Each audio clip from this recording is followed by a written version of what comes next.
ကားစကွေးတစ်ကွက်ကိုရှိုးလိုက်ကောင်းညို့အဲ့ရောဘယ်ထဲမောင်းတော့ဟာရောအဲ့ရောဟာရောဘယ်ထဲမောင်းတော့ဟာရောဘယ်ထဲမောင်းတာတော့မေလင်းအိမ်မတ်နေတာလားဟုတ်ပြီချောင်းအေးကဖြစ်တယ်မဲ့လို့မြန်မာကန်လာတက်နေတာကြီးကွက်လို့3စင်းနဲ့ဟုတ်ပြီပြန်ပြီးတော့ပြလိုက်တယ်ကောင်းညို့ဒီလိုကွက်မျိုးတွေမှတ်ထားတော့ရမ်းမှာ3ပုံမှတ်ထားโอเคတန်းတော့ခြုံစစ်နေတာ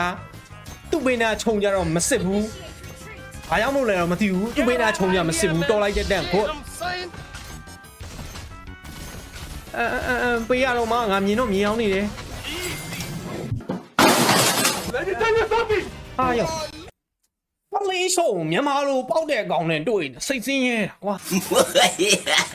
ကဲဒီမို့ကျွန်တော်က mobile legend အလွဲဟာပါဗီဒီယိုကျွန်တော်ကိုယ်တိုင် reaction လုပ်ပေးသွားမှာပဲဖြစ်ပါတယ်ကောင်းညွေစကားတွေအများကြီးမပြောဘဲနဲ့ let's go ကဲစပြီကောင်းညွေဟာတာဝါလည်းဝင်ပြီးလက်နေတာ short ပေါ့ကွာဟုတ်တယ်ဗျာငါကလည်းညံကောင်းတယ်နော်ငါကလည်းညံအမအဲ့ဒီလေးကျဲလိုက်ဟောချောနှခါတယ်အားရောင်သွားပြီပေါ့သေပြီမင်းဘွားကြီးအတက်ကိုဖမ်းနဲ့ထုတ်လိုက်တော့အဲ့မသေးသေးဘူးသူတစ်ဆက်အမအေးဦးလေးလွဲဟာအားရောင်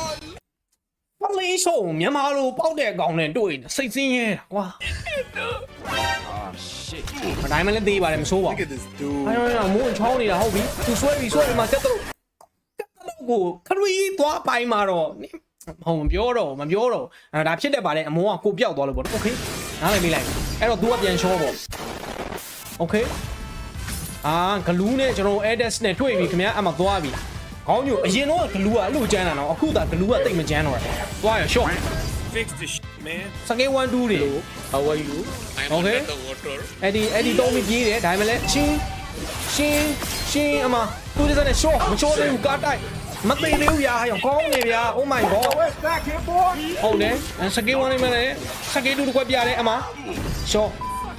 ညောင်းလေးချက်တွေအများကြီးထားလိုက်ရတာငါမှာအာရောရီကောပြနာရီကောဘောပြနေတယ်သူ့မီလင်းရှိမှာဒုက္ခပဲโอเคထောက်ပရိုလေးနဲ့တွေ့ပြီးအမကန်ထဲလိုက်ပြီးဖုံးကောတယ်ခင်ဗျာโอเคအဲ့ဒီပဲဖွင့်ပြီးပြေးတယ်မသေးပါဘူးသေသွားပါတယ်ခင်ဗျာโอเคကားခိုးထားပြီโอเค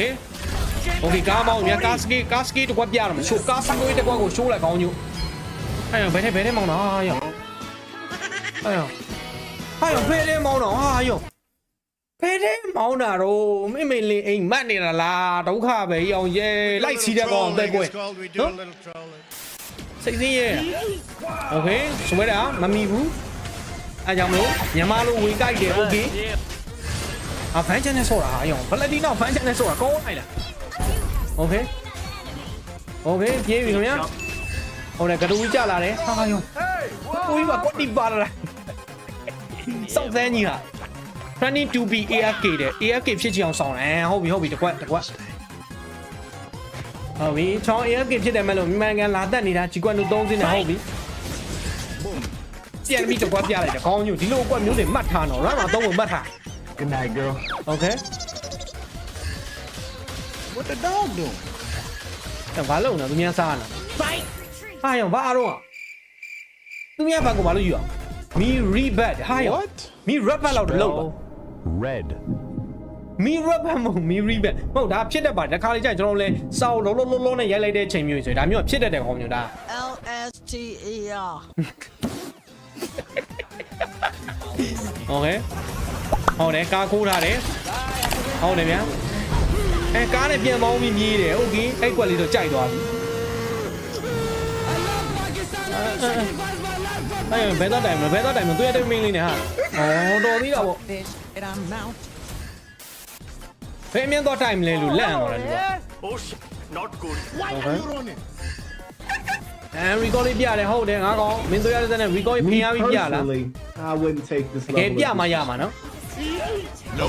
ဟုတ်တယ်ဗျာတကွက်ပြလိုက်ပြီအဲ့မှာအဲ့ကောင်းနေတော့သွားရှုပ်လို့မရအောင်ကောင်းနေကြိုက်ရဟောဝီကိုဘရန်ထိုးတယ်ရောင်ခဲပါခဲပလိုက်တယ်ကိုဘရန်ကိုခဲတာနဲ့ဆိုတာဟောလိုက်တယ် Oh my god နိုင်မယ်လေကိုဘရန်တကွက်ပြတာခံလိုက်ရပါတယ် But what the hell, boy? ဘာတော့အဲ့ဒီကိုသွားပြီးကတော့သွားပိုင်းရတယ်ဟာဘလို့ကောင်းလဲ Oh my god အာယောဟုတ်တယ်ဟုတ်တယ်ဟုတ်တယ်ဟုတ်တယ်ဟုတ်တယ်ဟုတ်တယ်ဟုတ်တယ်အာယောဟဲ့ဝမ်ဘာမဟုတ်ဝင်ကော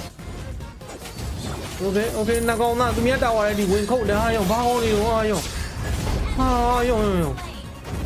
ဖေကောင်ဂိမ်းကူလေတော့ကောင်နကောင်တော်ဆိုးနေကောင်ညရှိုးလိုက် Oh my god အာယောလက်နေတာလားမသိဘူးလိုင်းမဲ့လက်တာလားအုံနောက်ပဲလက်တာလားတော့မသိဘူး Look at this dude. ဟုတ်ပြီတန်းအတွက်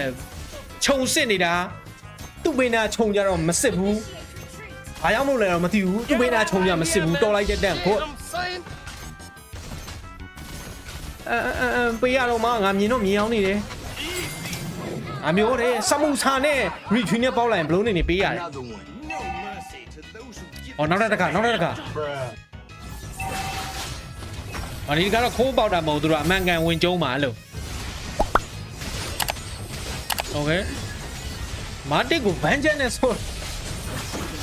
နည်းတော့စားကြတယ်မာတစ်ကိုဗန်ချန်နဲ့ဆို Okay ဟာ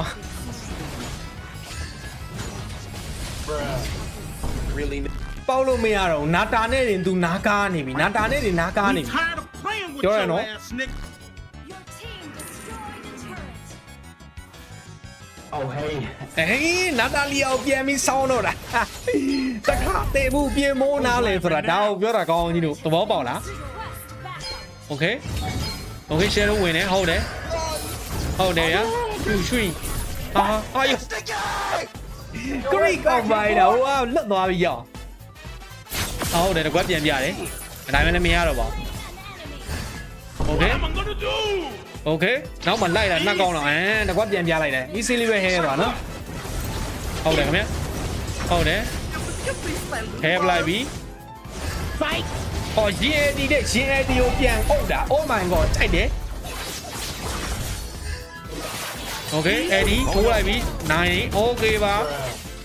အေးကျော်ရင်ချောတော့မှာအေးကျော်ဝမ်းတော့ပြလိုက်တော့ကောင်းလား Oh, shit. ဟုတ်တယ်လွတ်နေသေးတယ်သူလွတ်နေသေးတယ် Oh my god အာယုံဘယ်ချိန်ကြီးလွတ်လဲမပြောင်းအောင်အာယောကိုချိုးနေပြီကိုချိုးနေဟောနောက်တော့ကတက်ကိုချိုးပြန်နောက်တော့ကတက်ကကိုချိုးပြန်ပြီအာယောဘယ်လိုတာဝါမင်းကိုပြစ်နေတာငါကောတာဝါမင်းကိုပြစ်နေတာနောက်တော့ကတက်ကိုချိုးတိမဲ့နောက်ကတက်ကိုချိုးဒီကတော့ရလောက်ပါတယ်နော်ရလောက်တယ်ဒီကနိုင်လောက်တယ်ကောင်းကြီးတော့အေးတော်သေးတာဗောတော့ဟာလောက်ခိုးချိုးတာနောက်တော့တစ်ခါမှရတယ်မိုင်ကောWow ကောင်းလိုက်တဲ့ Okay I'm saving the turret. ဟုတ်တယ်ကောင်ဘာအောင်နိုးအဲ့ကောင်ဘာကောင်းနိုးတက်အောင်မြန်မာလူကြီးအဲ့ဒီတုံးနေတယ်ဟုတ်တယ်ဗျာဟုတ်တယ်ကောင်းတယ်ခင်ဗျာဟုတ်တယ်အိုးရောဘာနဲ့ချိုးတော့ဖလင်ကနေတော့ခွဲပြလိုက်ပြီကောင်းတယ်ခင်ဗျာဟာရောင်တိုင်းအိုင်ဖြစ်သွားမြန်ပြီအော်နန္ဒာလေးကောက်ယူသွားတယ်ဟုတ်တယ်ချောင်းတော့ခွဲပြတော့မှာကြည့်လိုက်မြင်လားကျုပ် Killing spree. ငါတကွက်ပြမယ်ဆိုရင်ပြောနေထားတာဟာ Enemy has been slain. ဟုတ်တယ်ကောင်းနေဟာရောက်တကွက်ပြသွားကောင်းနေဟာ Double kill. You have slain an enemy. ဘာလဲမသိဘူးမြင်နေနဲ့ကြည့်ရတာမနဲ့မီအောင်လိုက်ကြည့်နေရဟုတ်တယ်ကောင်းနေရ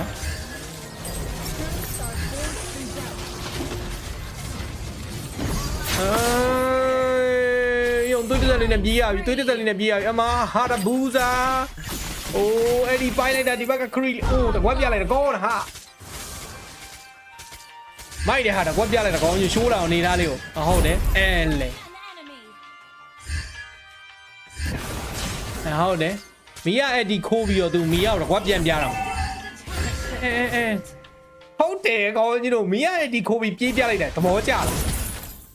Oh my god ဟော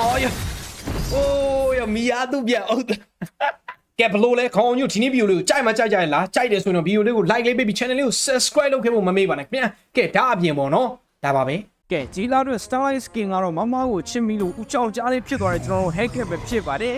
ဦးကြောင်ကြားဟုတ်မဟုတ်ဆိုတာချက်တော့ရှိုးလိုက်ဘာလို့လဲလက်ခံတော့မယ်လို့ရှင်းပါလေတကယ်ကိုရောက်ရင်ကြောင်မြောက်နေတယ်ဆိုတာအဲ့ဒါမှစတာလို့ခေါ်ကြီးတို့ကရှိုးလာအောင်နေချောင်း